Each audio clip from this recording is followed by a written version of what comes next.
Young people are now identifying as gender season, meaning they change their gender at different times of the year.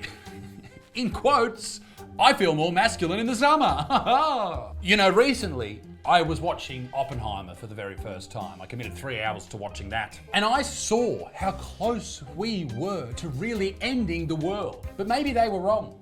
Maybe it's not nuclear weapons that would destroy and end humanity. Maybe it was this lady. Did you know, however, there is a gender identity that is linked to the seasons? Few people laughed. Few people cried. Most people were silent.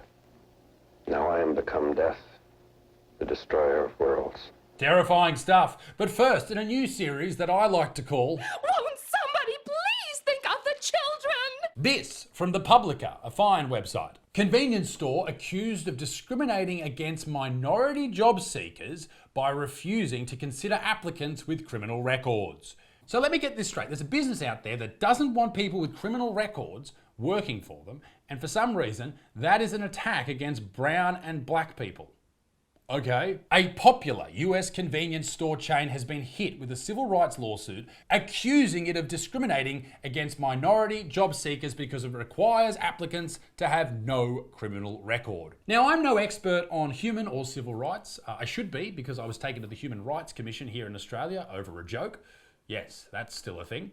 But wouldn't you think not giving someone a job or not considering them for a job because they have a criminal record, because they either went to jail or got in trouble for something, is more on them than you? Isn't it a little bit too fucking bad, mate? Is that not the worldwide consensus? The Equal Opportunity Employment Commission announced that it has filed a lawsuit against Sheetz Incorporated. Sheetz is this particular store. Now, the Equal Opportunity Commission is there so you don't get fired for your gender or your religion and all that type of shit, or a disability, and I think that's very important. But I would have thought, once again, committing a crime, okay?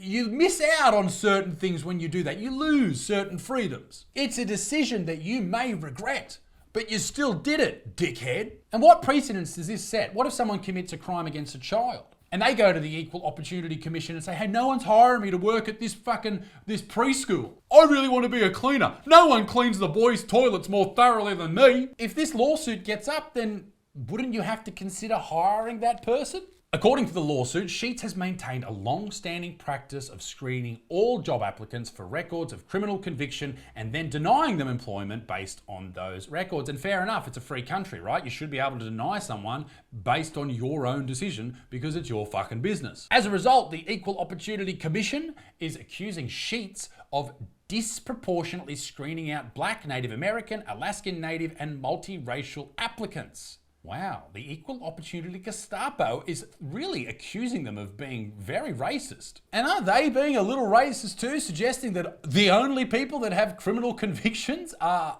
brown and black people? Here's a hot question. Do white people not commit crimes? I'm pretty sure they do. Well, rather than us speculating, let's have a look at the numbers. Almost 7 million total arrests in America, according to the FBI, and 5 million of them are white people. Yeah, 5 million of the 7 million arrests are whiteys. So what does that teach you? It teaches you that Sheetz is racist against white people and it's trying to stop the white people work, and that's what Sheetz is trying to do. Or, hear me out, it just doesn't want criminals working for them. Ladies and gentlemen, will somebody think of the fucking children? Anyway, moving on. Middle schoolers have been banned from participating in sport at their school because they dared protest against a biological boy competing against them.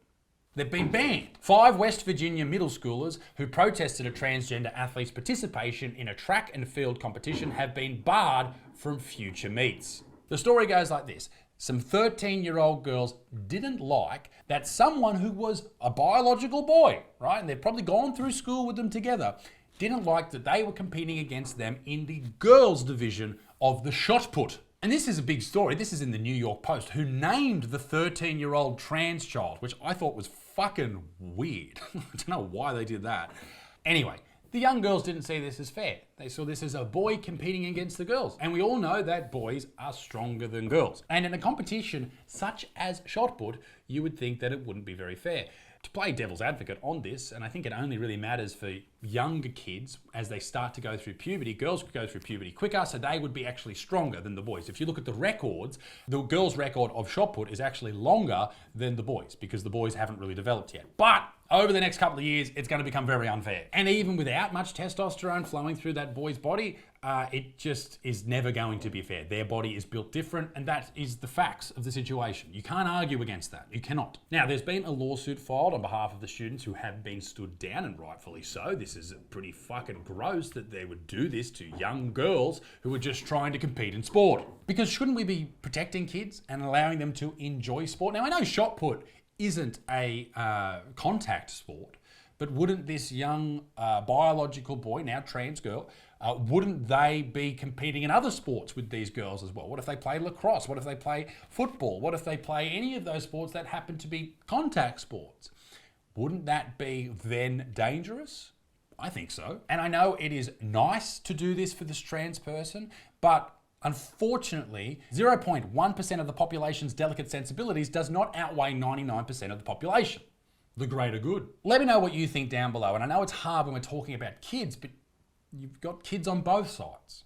And you need to look after both of them, right? On this topic, I guess, and a quick plug for me, I am competing in the under 12 girls bench press competition this weekend. Fucking go me. Moving swiftly onwards. And before we go to the next story, ladies and gentlemen, come and see me live. I'm traveling all around the world this year, all right? Dates are being announced. They're about to be announced. I'm sorting out my visa for America and the UK. Fucking chill out, all right? I'm going to announce the dates. Chill out. But now teenagers as young as 14 will be able to change their gender and their given names without parental consent under changes to the territory's births, deaths and marriages. Canberra, Australia's capital. This is where this story is coming from. Wouldn't you think as a parent, someone who's raised this little baby to the point of going to school, shouldn't you know if your child changes something so drastic about themselves like their gender? And this is a real tangible change. If a young person changes their gender, right, this is going to follow them throughout life. If you, as a child, change your gender at school and you get home and you're watching TikTok and you find out, hang on, that's not enough. I need to be on hormone blockers. And you get on hormone blockers, and then at 15 or 16 or 17 years old, you go, hang on, I need to cut my breasts off. Then you do that, right? Then, or you're a dude and you get a breast augmentation. And then you go, hang on, I need bottom surgery. You do this. You've committed to all of these things based on a decision that you made as a child and your parents weren't involved. That is fucking no good. This is not something that the government should be able to step in and say, hey guys, we've got it from here. You are not trustworthy. Kids change what they want to be all the time. They change as much as the season. And here we are, changing gender based on temperature and weather. You're a bloke if it's raining, and you're a Sheila when it's hot and sunny, you get your tits out. When it's overcast, obviously you're a they, them, and feeling a little depressed. Did you know, however, there is a gender identity that is linked to the seasons? This is called gender season. And this is a gender identity I've only just learnt about. It's a micro identity. It's not an identity that I have ever heard discussed before. It's a new one for me. Gender season is an individual who explores their gender identity in relation to a season or all the seasons. Okay, question. At what point do you stop showing any respect to someone who carries on like this? Honestly, when it comes to trans people, if you think you're a boy or a girl, I will be respectful. I will call you by your gender pronouns because I'm a nice person. But this shit, alright?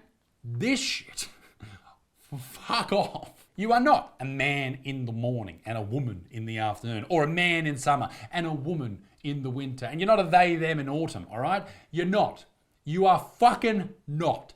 No one should listen to you. Stop. Cease. End. If you change your gender, your biological gender, by the temperature outside, you're a fuckwit. For myself, I feel more masculine in the summertime. I wear more masculine clothing. I wear shorts. I normally have my hair up more, and I just feel more boy. Okay, hang on.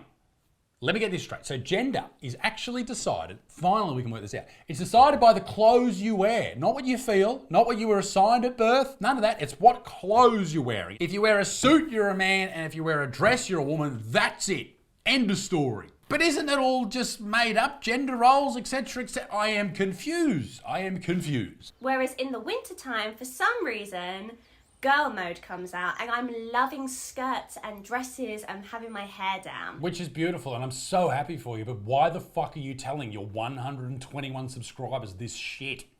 Why? At what point do you become so delusional you think, I need to make a video about this? So this might be somebody whose gender expression and identity is linked to one season, so for example, winter. Or this might be somebody whose gender identity and expression changes depending on the season. So does that mean I'm gender season?